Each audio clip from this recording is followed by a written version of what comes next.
Amén. Entonces acompáñenme por favor a Juan 11, versículo 32 y 37.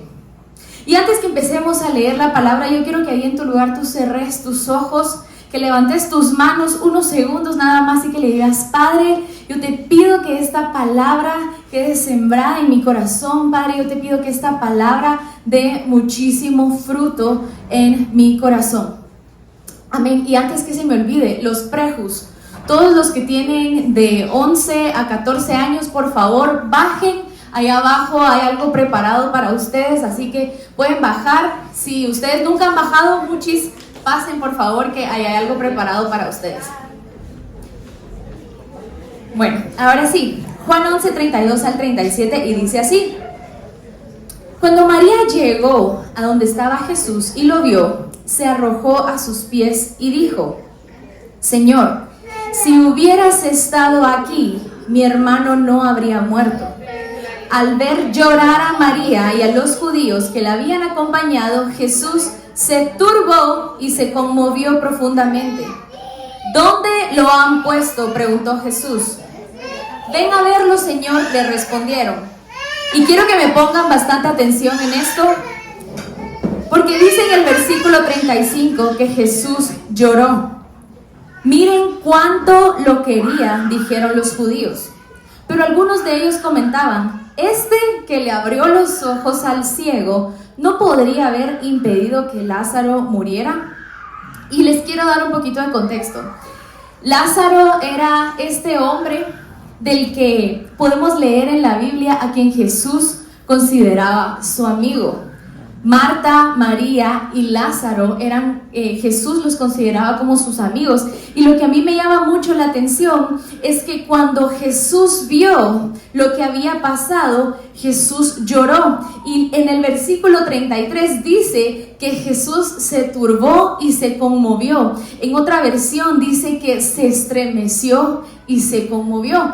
Y si nos vamos a todo el capítulo de Juan 11, podemos ver la amistad que había entre Jesús, entre Lázaro, entre María y Marta. Podemos ver que las hermanas de Lázaro, María y Marta, le llegaron a decir: Jesús, mira, Lázaro está enfermo. Pero Jesús decidió esperar 2 días. Él sabía que Lázaro estaba enfermo, pero Jesús dijo esto: esta enfermedad no va a terminar en muerte, sino que es para la gloria de Dios, para que por ella el Hijo de Dios sea glorificado. Amén. Entonces Jesús no hizo nada, esperó los 2 días y después dijo Jesús: bueno, entonces sí, ahora vamos a ir a ver qué está pasando.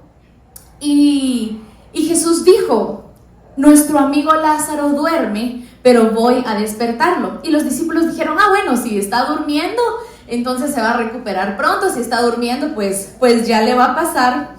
Y después viene Jesús y le dice a sus discípulos: no, Lázaro ha muerto, pero por causa de ustedes yo me alegro de no haber estado ahí, para que ustedes crean. Y fueron a verlo. Ahora quiero que me acompañen a Juan, siempre en el mismo capítulo 11, del versículo 38 al 44.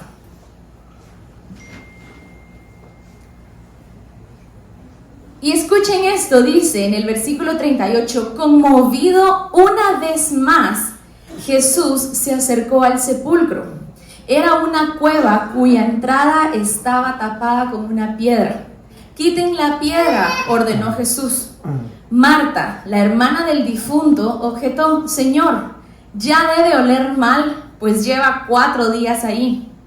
Y Jesús le dice: ¿no te dije que si crees verás la gloria de Dios? Amén. Entonces quitaron la piedra y Jesús, alzando la vista, dijo: Padre, te doy gracias porque me has escuchado. Ya sabía yo que siempre me escuchas, pero lo dije por la gente que está aquí presente, para que crean que tú me enviaste. Dicho esto, gritó con fuerza: Lázaro, sal fuera. El muerto salió con vendas en las manos y en los pies y el rostro cubierto con un sudario. Quítenle las vendas y dejen que se vaya, dijo Jesús. Amén. Si yo me doy cuenta en esta historia, yo puedo ver varias cosas muy importantes. Primero, es que la Biblia recalca lo mucho que Jesús amaba a Lázaro, lo mucho y lo importante que era para Jesús la amistad que tenía por Lázaro. Pero no solo Lázaro, sino que también sus hermanas. Yo me doy cuenta en la Biblia que el Padre nos habla y nos quiere dar a entender el amor tan profundo que tenía Jesús por ellos.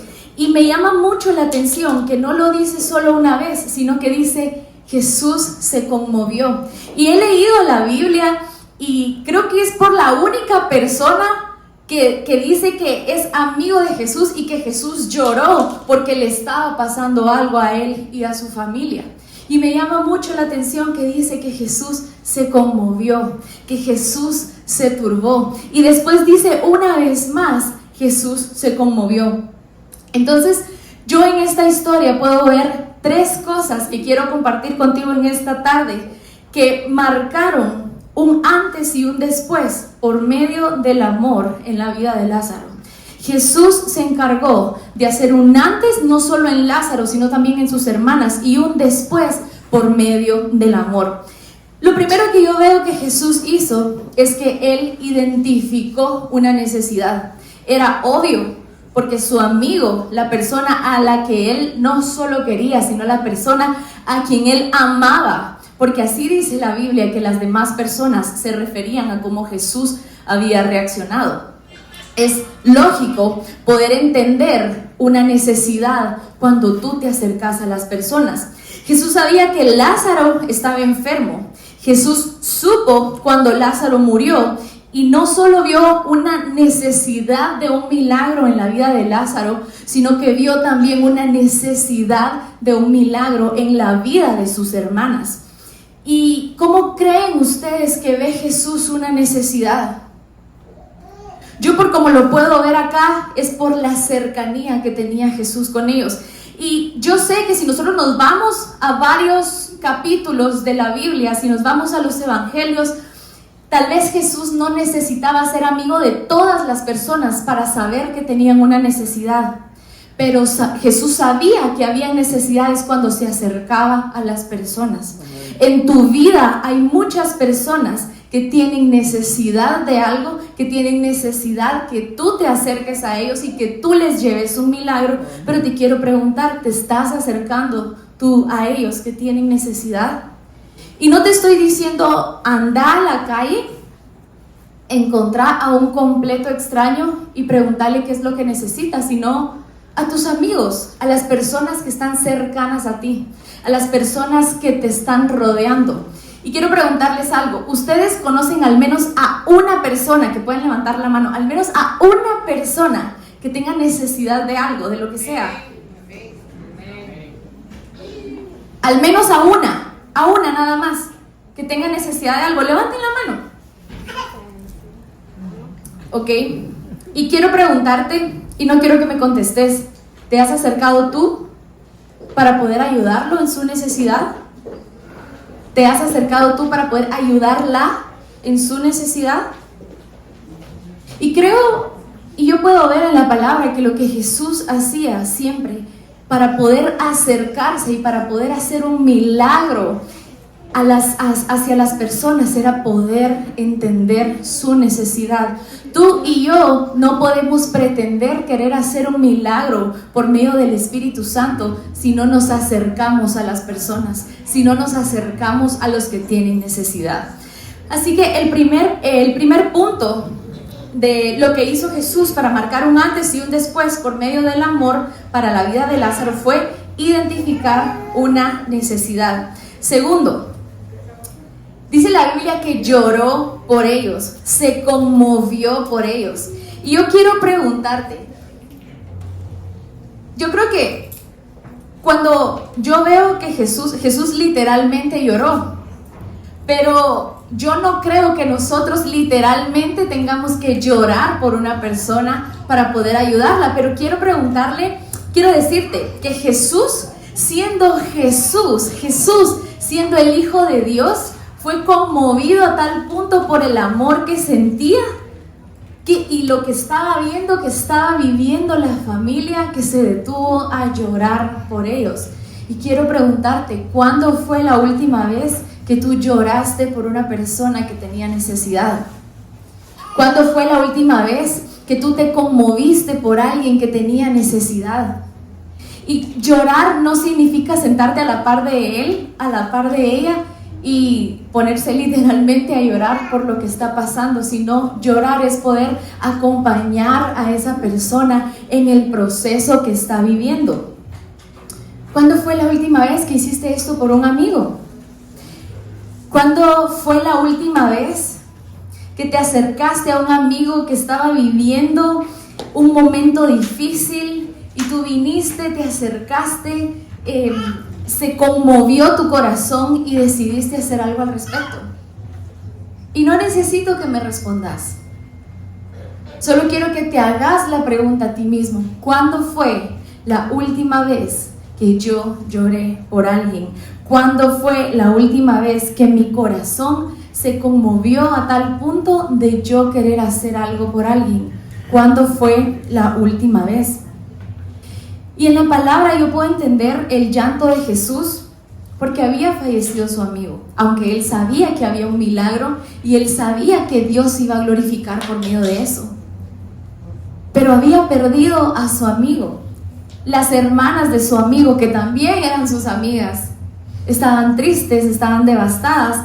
Y el llanto para nosotros, el llanto por nuestros amigos, yo lo puedo entender como una reacción que nosotros vamos a tener hacia una situación delicada, hacia un proceso complejo que tu amigo está pasando. Si Lázaro no hubiera muerto, Jesús no hubiera llorado, ¿por qué? Si todo estaba bien. Si Lázaro solo hubiera estado enfermo, Jesús no hubiera llorado. Pero Jesús lloró porque él entendió lo que estaba pasando, no solo a él, sino a su familia. El llanto, te lo repito, no es que tú te sentes y que lloren los dos juntos, aunque si lo querés hacer está bien, pero no es que tú te sentes y que te lamentes y que se lamenten los dos, sino es poder entender, es la reacción que tú vas a tener hacia lo que tu amigo, hacia la persona que tiene necesidad está pasando.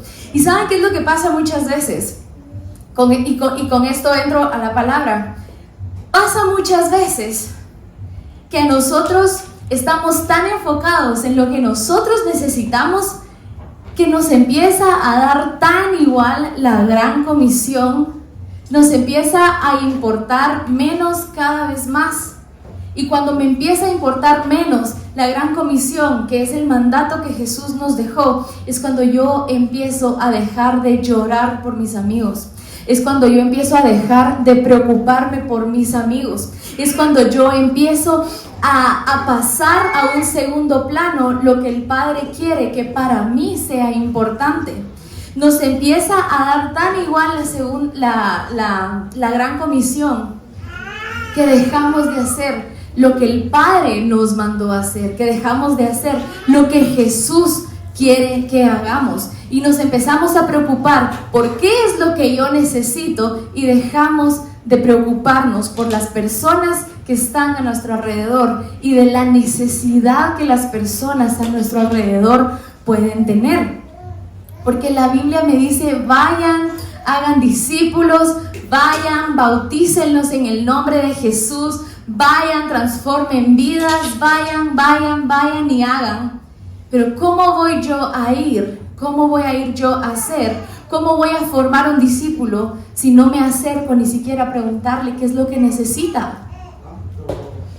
Y muchas veces nosotros cuando se nos predica o cuando estamos en el discipulado y se nos menciona así, hacer discípulos, todos decimos amén, y sí, queremos una casa propia, una casa más grande, amén, pero ¿dónde está tu amigo con necesidad? ¿En dónde está el amigo que necesita de ti? Acá no está. Entonces queremos ir y queremos hacer y nos emocionamos, pero queda todo en una emoción. Mi amigo está allí, él sigue con su necesidad, él sigue con su dolor, él sigue con su pena. Pero le decimos, Padre, yo quiero ir y hacer discípulos. Yo quiero ir y bautizarlos. Yo quiero ir y enseñarles más de ti. Para poder hacer un discípulo, yo tengo que conocer a las personas. No te podés saltar al paso 5 si no has dado el primer paso todavía. Para poder hacer un discípulo, tú tenés que acercarte a la necesidad de las personas. Tenés que acercarte al corazón de las personas, así como una vez, un día, alguien se acercó a tu corazón, alguien se acercó a tu necesidad. Pero no podemos pretender que vamos a ser discípulos sin conocer a las personas. No podemos pretender que vamos a ser discípulos si no conocemos cuáles son las necesidades de las personas. Y como te digo, no tienes que ir a buscar a un extraño. Las personas están en tu trabajo, están en tu colegio, en tu universidad, son tus vecinos con los cuales has vivido 7 años y no sabes cuál es su necesidad, no sabes qué es lo que están viviendo. Y es imposible que nosotros hagamos discípulos si nosotros no nos preocupamos por nuestros amigos, si nosotros no nos preocupamos por las personas que nos rodean. Es imposible que nosotros intentemos hacer esta gran comisión si no nos preocupamos por los demás. Y como les decía antes, a veces nos encontramos en este momento en donde yo digo, estoy tan preocupado, estoy tan afanado por mi vida, por mi situación, que yo ya ni siquiera puedo pensar en conmoverme por alguien más. Yo no puedo pensar en decir, sí, estoy viendo que este amigo, estoy viendo que esta persona tiene esta necesidad. Yo ya no puedo ver fuera de mi caja, yo ya no puedo ver fuera de mi cuadro, porque me estoy preocupando únicamente por lo que yo necesito y que ya no estoy viendo y me está haciendo irrelevante lo que le esté pasando a las demás personas. Y si vemos en esta historia, Jesús esperó 2 días. A Jesús le dijeron, Lázaro está enfermo, y esperó 2 días. Cuando decidió Jesús ir, Lázaro ya había muerto.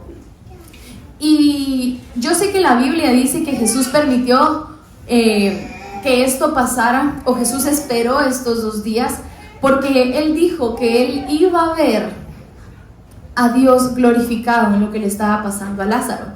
Y yo puedo entender esto para nuestra vida como un momento en el que el Padre no envía procesos, porque yo sé que el Padre no envía procesos, pero que permite que los procesos pasen en la vida de las personas que conocemos, en la vida de las personas que sabemos que tienen necesidad, porque ese es el momento en donde tú y yo vamos a actuar. Son momentos que el Padre está permitiendo que ellos pasen, porque si Él te puso a ti en la vida de esas personas, es porque vas a ser tú el que los va a ayudar, y no porque tú seas muy bueno, no porque tú seas muy listo, porque tú seas muy pilas, porque seas súper espiritual, no, sino que son momentos que el Padre está permitiendo que tu amigo, y lo digo tu amigo, pero puede ser cualquier persona cercana a ti, que tu amigo está pasando, pero que el Padre te puso a ti ahí, para que por medio del Espíritu Santo tú puedas rescatarlo, tú puedas sacarlo, tú puedas ayudarlo y tú puedas llenarlo de vida. Pero yo puedo ver y puedo entender esto como procesos. Esos 2 días que Jesús esperó para poder glorificar a Dios, lo puedo entender y lo puedo ver como un proceso. Jesús permitió que Lázaro pasara un proceso para poder glorificar el nombre de Dios, y que por medio de ese proceso se glorificara de tal forma que no solo impactó la vida de Lázaro. Yo me imagino después a Lázaro llegando a reuniones, llegando a cenas, llegando a lugares, y las personas, uy, él fue el que Jesús resucitó. Imagínense ustedes qué pudo haber sentido él. ¿Qué sintió en el momento en que resucitó? ¿Será que él solo sintió que se estaba despertando de un sueño largo, de un sueño que estaba durmiendo rico? ¿Qué sintió él? ¿Y qué sintieron las personas que estaban a su alrededor de verlo salir caminando? Imagínate tú que hayas perdido a una persona y que lo estén, no sé, velando, qué sé yo, y que por medio de una oración tuya esa persona se levante. ¿Cómo te sentirías tú? A mí primero, no sé qué me da, me caigo unas 3 veces y después no lo trataría de entender, pero lo acepto.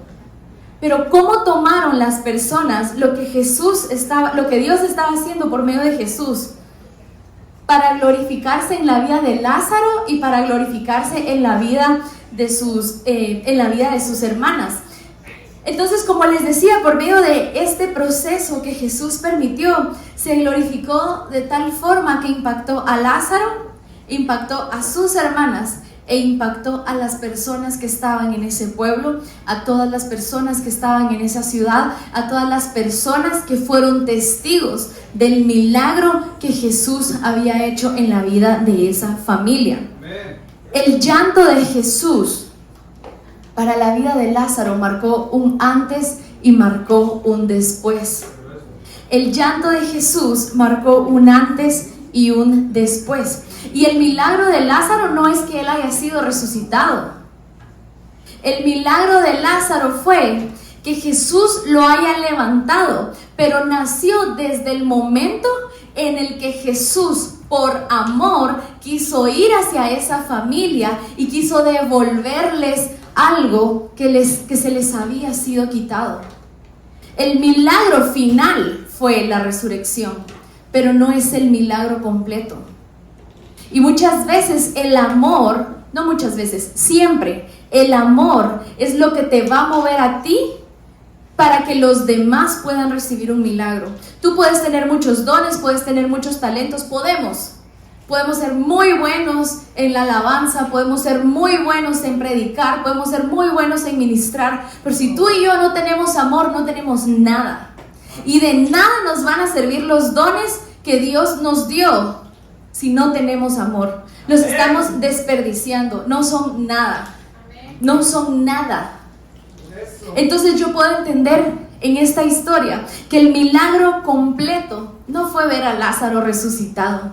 El milagro completo no fue solo sacar a Lázaro de esa tumba, sino que empezó cuando el amor de Dios hizo que Jesús se conmoviera por su amigo, se conmoviera por la familia de su amigo, porque él había muerto. Ahí fue donde empezó el milagro. Y nuevamente te digo, Jesús permitió este proceso en la vida de Lázaro. Jesús permitió este proceso en la vida de su familia para que Dios fuera glorificado. El Padre muchas veces va a permitir, no que tus amigos estén sufriendo, pero que pasen ciertas cosas, porque estás tú en su vida. Y no porque tú seas la sal de tus amigos y tú seas la mala suerte, no, sino para que seas tú el que por medio del Espíritu Santo llegues a rescatarlos.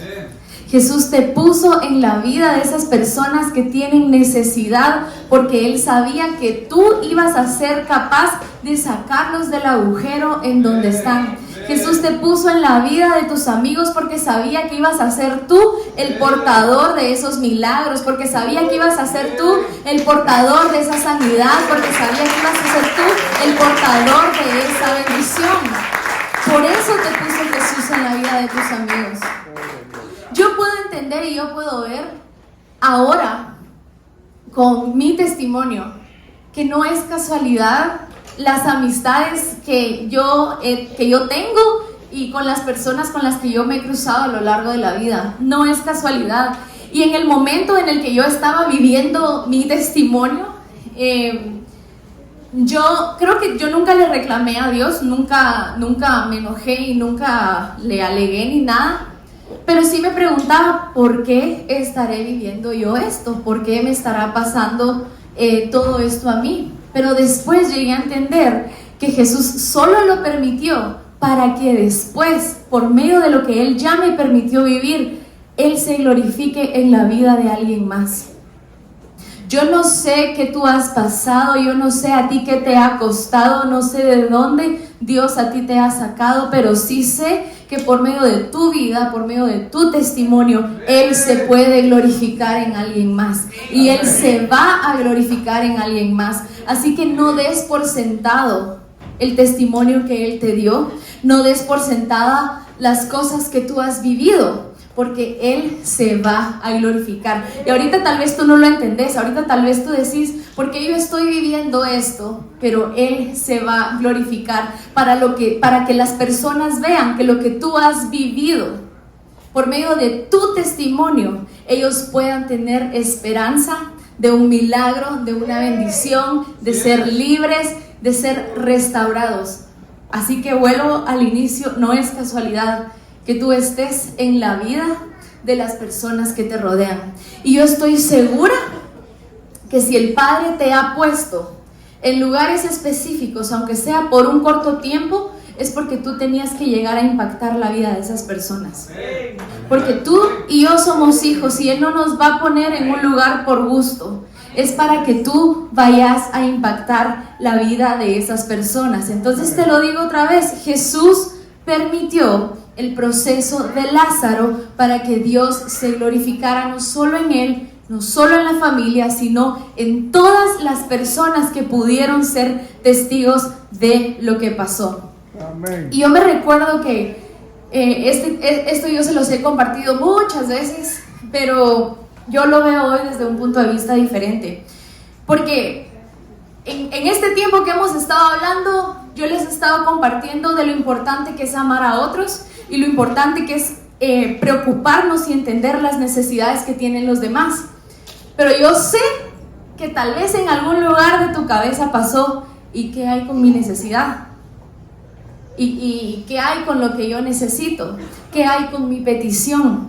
¿Qué hay con lo que yo estoy viviendo? Y creo que muchas veces el enemigo se aprovecha de esto para decirte, tú vas a ayudar a esa persona, si mira lo que tú estás viviendo. Tú quieres bendecir a ellos que no tienen que comer, pero si tú tampoco tienes que comer. Y quiere usar eso para detenerte de bendecir a otros. Y yo me recuerdo que hace muchos años,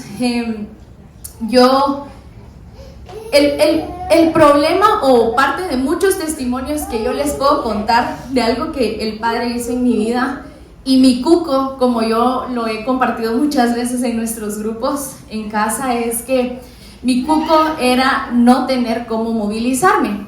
Mi cuco era no poder moverme, y no porque no pudiera andar en transporte público, porque sí, ahí andaba la Sofi cabeceando en camioneta a las 5:30, 6 de la mañana, recostada en el hombro de un completo extraño, porque de plano sí fui así pequeño, extraño o extraña. Aquí yo, miren, paréntesis, yo sí tengo sueño, yo no estoy viendo el lugar, yo solo quiero dormir. Y me recuerdo que llegó un momento en donde mis papás me dijeron, bueno, ya empezaste a trabajar, nosotros no podemos llevarte a todos lados, entonces mira tú cómo le haces y mira tú cómo te vas. Y yo, pero soy niña. Y mis papás, no, dale tú. Y bueno, no sé, y me pasaron muchas cosas y creo que, como les digo, fue algo que Jesús permitió que pasara para que yo pudiera hoy contarte este testimonio. Entonces, yo me recuerdo que yo me subía y yo me andaba muriendo del sueño. Yo solo agarraba mi mochila, empezaba a cabecear y ya me despertaba por el Ix que está aquí en la Castellana, así a la par de alguien, y yo, perdón, sí, ustedes ahí, yo dije, esta persona no sabe quién soy y nunca más en mi vida la voy a volver a ver. La cosa es que este era mi problema, eso era lo que a mí en ese momento me preocupaba, porque yo tenía muchas cosas que hacer, pero sobre todo yo quería servirle al Padre y yo no tenía cómo llegar. Y a veces mis papás me decían, va, te vamos a ir a dejar, pero estaba yo una hora, mira, ya vamos a pasar porque tenemos que hacer. Entonces yo decía, pero entonces ese era mi cupo. Entonces yo recuerdo que yo quería servirle al Padre, pero tenía este problema. Y había una familia era una abuelita, la mamá, eran 4 hijos, y la mamá tenía cáncer, estaba muy enferma, muy enferma, y a mí me conmovió mucho ver lo que esta familia estaba pasando. Me recuerdo que eran 2 bebés, porque era un niño de 5 o 6 años y el otro de 7, 8, que medio entendían qué estaba pasando, pero no entendían, entonces como que les daba igual, digamos. Pero habían 2 niños, porque eran niños, estaban más grandes. Era una niña como de 13, 14 años, un niño como de 15, 14 igual. Y yo sabía que en la vida de ellos había mucha necesidad. Entonces lo que yo quería hacer era poder presentarles a Jesús. Porque yo decía, yo no puedo ahorita tal vez, el padre lo puede hacer, yo no puedo quitarle el cáncer a la mamá, pero sí puedo presentarles a un Jesús para que ellos puedan hablar vida sobre su mamá y para que ellos puedan creer por un milagro para su mamá. Entonces yo estaba con la cosa que yo quería presentarles a Jesús. Yo vivía en el Naranjo, ellos vivían en zona 3 y mi grupo era en zona 11. Y yo decía, ¿cómo le voy a hacer para llevarlos? Y yo ya estaba trabajando, pero no ganaba mucho, tenía que pagarme la universidad y tenía que pagar mi transporte, porque a la hora que yo salía a trabajar, si yo llegaba en camioneta, yo todavía fuera de camino. No, solo no podía. Entonces, yo pagaba ciertos días a la semana, pagaba taxi. Y yo dije, bueno, lo que yo tengo para mi taxi, lo voy a usar para que ellos puedan llegar al grupo y para que ellos puedan ser bendecidos. Y era un señor, porque a mí me daba miedo todo y siempre he sido desconfiada, entonces era un señor el que siempre me llevaba en taxi. Entonces yo les dije, yo les voy a mandar a este señor que es de mucha confianza para que ustedes puedan llegar al grupo. Hablé con la abuelita es amiga de mis papás, entonces me dijo, vaya, está bien. Entonces yo dije, ok, tengo cómo llevarlos al grupo, no sé cómo nos vamos a regresar, pero algo va a hacer el padre. Y me recuerdo que llegaron estos niños al grupo y después mis líderes me dijeron, vos, qué buena onda que los trajiste. Y yo, no tengo cómo se vayan, no te preocupes, nosotros los vamos a dejar igual. Entonces empecé a hacer eso, lo que yo usaba para mi taxi entre semana, lo usé para que ellos pudieran llegar al grupo. Ellos aceptaron a Jesús y yo pude empezar a ver una transformación y un cambio en sus vidas. Pero ¿por qué te cuento esto? Yo no tenía cómo moverme, ellos no tenían cómo moverse. Y en el momento en el que yo quise dar un paso para poder bendecirlos a ellos, el enemigo me dijo, pero si tú tampoco tenés, ¿qué vas a hacer? ¿Cómo los vas a bendecir? ¿Querés bendecirlos, pero de qué forma? Y cuando yo hice eso, cuando yo empecé a llevarlos a ellos, yo me quedaba sin lo que yo tenía para ir a la U.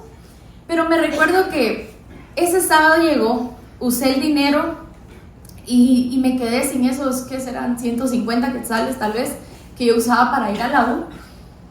Y me llama una amiga, que es una de mis mejores amigas y que la quiero mucho, y me dice, amiga, mira, yo ahora estoy trabajando en tal lado, ¿tú por dónde trabajas? ¿Trabajas por la plazuela? Y yo, sí, trabajo por la plazuela. Mira, yo puedo darte jalón, si necesitas jalón, puedo darte jalón, porque me cambiaron de donde yo trabajo, entonces yo te puedo llevar. Y yo dije, gracias Padre, porque tú respondiste. Entonces quiero decirte esto, no solo el Padre sació la necesidad que ellos tenían, sino que sació también mi necesidad.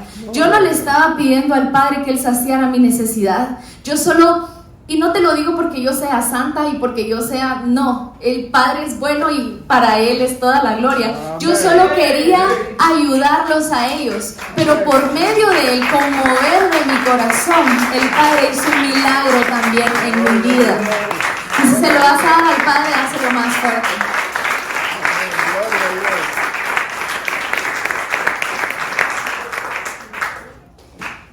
Y es cierto, ese sábado yo, digamos, no sacrifiqué, yo ofrendé para ellos 150 quetzales de un día o 2 días de universidad, pero Él a mí me dio todo un año de jalones gratis para la U.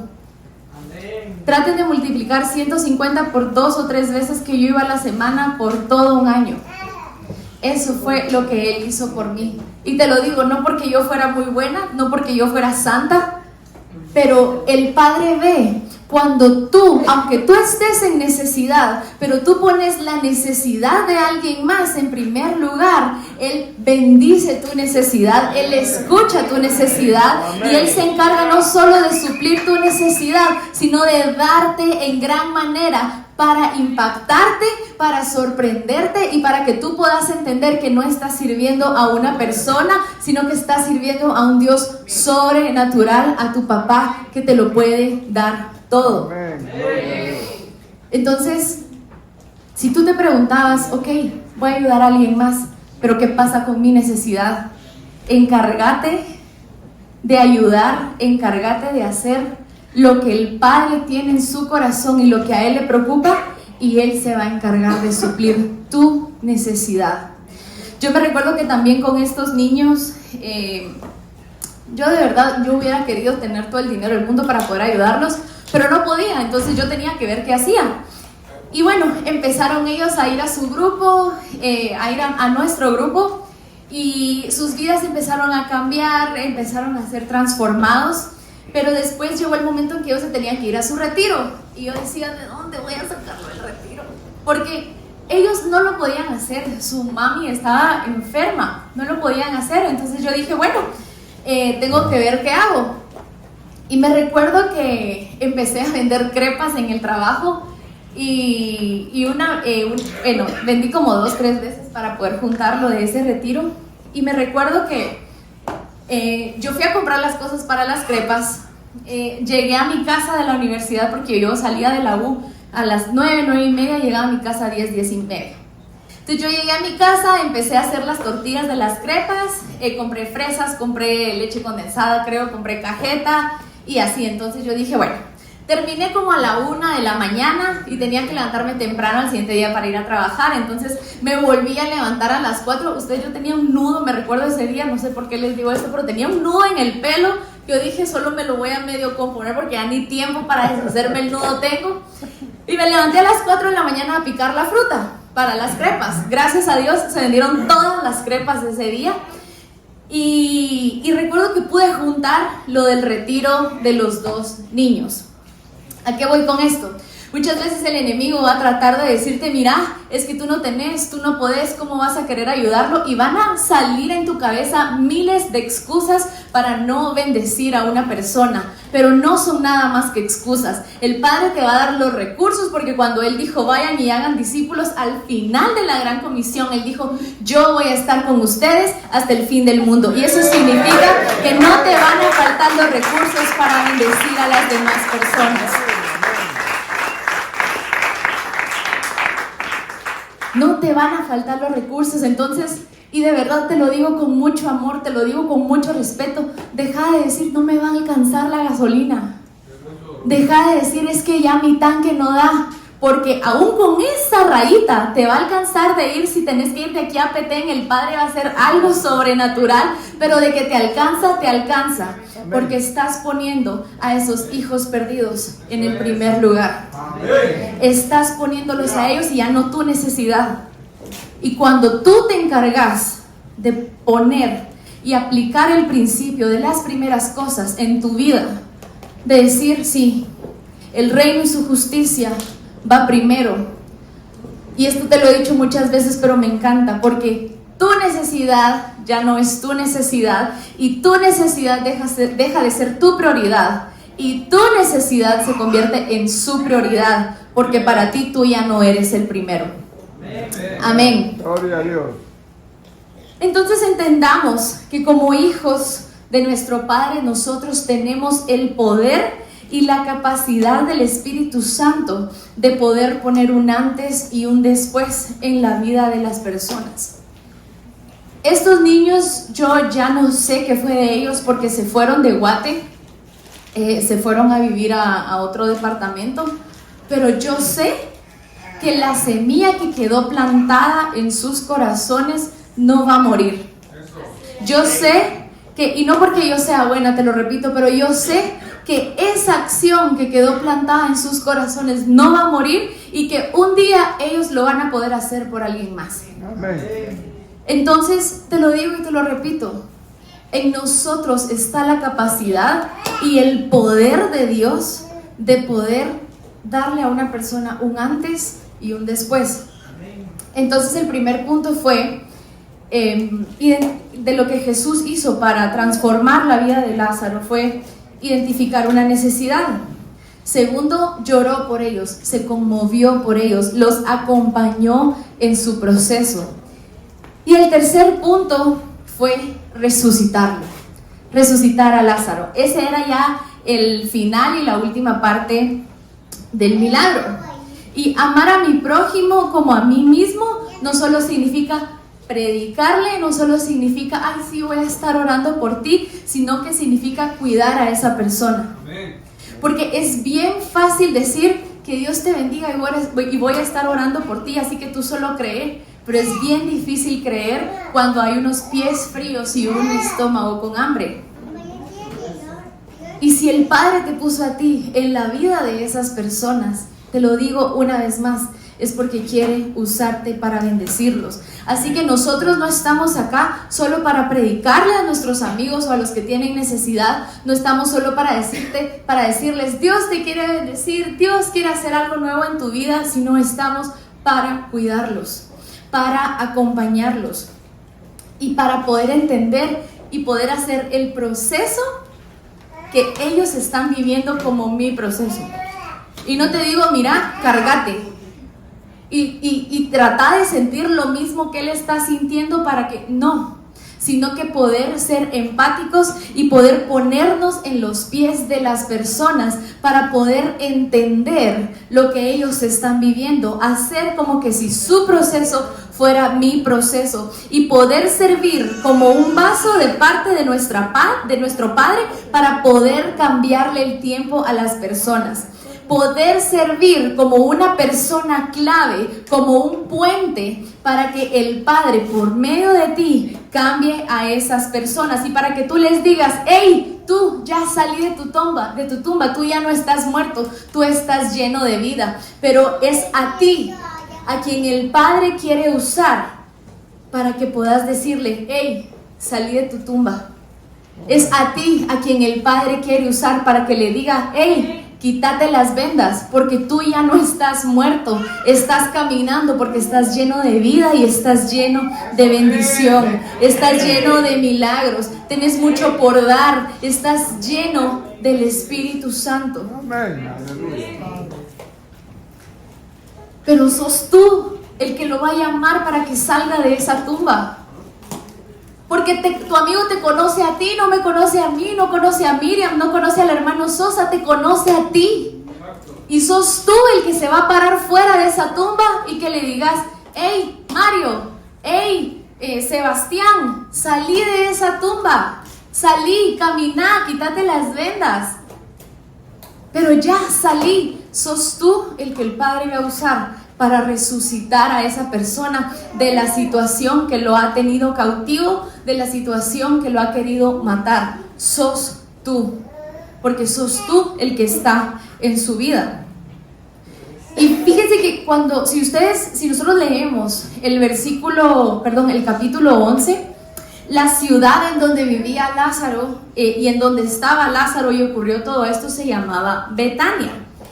Y yo me puse a leer qué significaba Betania y significa dos cosas. Primero, significa casa de frutos. Y en la descripción y en el otro significado es que también otras personas lo pueden interpretar como casa de aflicción. Entonces yo digo, qué interesante que en el lugar en donde él murió y él resucitó haya sido llamado casa de aflicción, pero también casa de frutos. Y es que tu casa, tú como persona, la situación que estás viviendo ahorita, puede estar siendo llamada una casa de aflicción. Y por eso tú decís, es que yo no puedo ayudar a alguien más porque apenas si puedo con los problemas que yo tengo, pero puede convertirse en una casa de fruto. Puede convertirse en una casa de milagros y ya no más de aflicción, porque decidiste poner al Padre en el primer lugar, decidiste poner la necesidad de otros en primer lugar.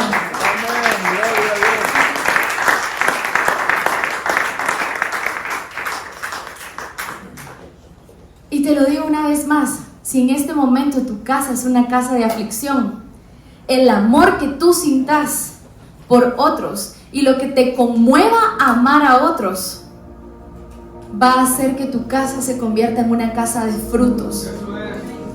va a hacer que tú te conviertas en una persona que no te van a reconocer porque has sido bueno, no, te van a reconocer por tus frutos. Tú ni siquiera vas a necesitar introducirte a los demás porque ellos van a decir, aquel es el que en su casa han sido sanos un montón de personas. Él es el que, si tú tenés una necesidad, se acerca a orar por ti. Él es el que abrió las puertas de su casa para bendecir a nuestra comunidad, para bendecir a nuestra vecindad.